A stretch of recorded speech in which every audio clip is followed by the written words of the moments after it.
Cette semaine, l'Expresso du jour est concentré sur l'actu bouillonnante du surf, direction Péniche où vient de se terminer l'avant-dernière étape du championnat du monde sur les plus belles vagues du Portugal, avec d'énormes barrels. La bataille est rude cette année pour savoir qui décrochera la couronne suprême, un suspense passionnant où les têtes de série se rendent coup pour coup.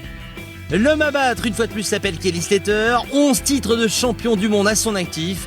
À l'aube de ses 42 ans, le King Kelly pourrait bien rafler un 12e titre historique. Seulement voilà, le clan australien et les autres surfeurs du tour ne l'entendent pas de cette oreille. À l'image de Mick Fanning, 2 fois champion du monde, et Joel Parkinson, le champion du monde en titre. Sorti prématurément au 2e tour dans le tour de repêchage, Kelly Slater termine 25e. Il hypothèque toutes ses chances d'être sacré champion ici même avant l'heure. Énorme surprise alors sur la plage, la course au titre est relancée. Keoton s'impose en finale face à Nate Young après avoir éliminé Fanning en quart et Parkinson en demi. Roulement de tambour, les paris s'affolent et les hypothèses vont bon train sur la toile. À 1 mois et demi de la super finale, tout est encore possible, tous les favoris sont encore en course.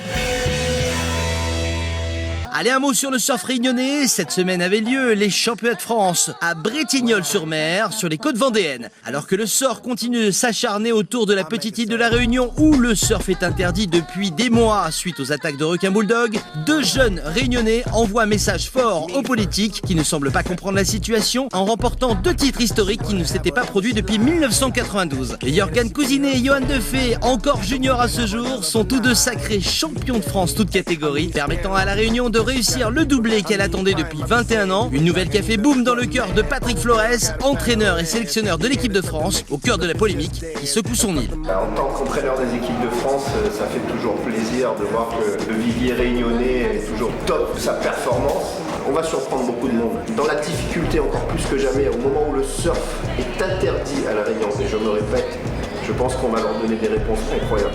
Et puisqu'on parle de Réunionnais, à moins d'1 mois et demi de la super grande finale du Pac Master Hawaii, même si ses résultats ne sont pas à la hauteur de son talent à cause d'une succession de blessures, il est bon de rappeler que l'unique Français, Réunionnais qui plus est, à avoir remporté l'épreuve reine du World Tour, reste néanmoins Jérémy Flores en 2010. Alors toute l'équipe de l'Expresso souhaitait lui dire à la choune, le cri de guerre de l'équipe de France qu'il avait vu couronné d'un titre de champion du monde ISA, c'était au Costa Rica cette même année.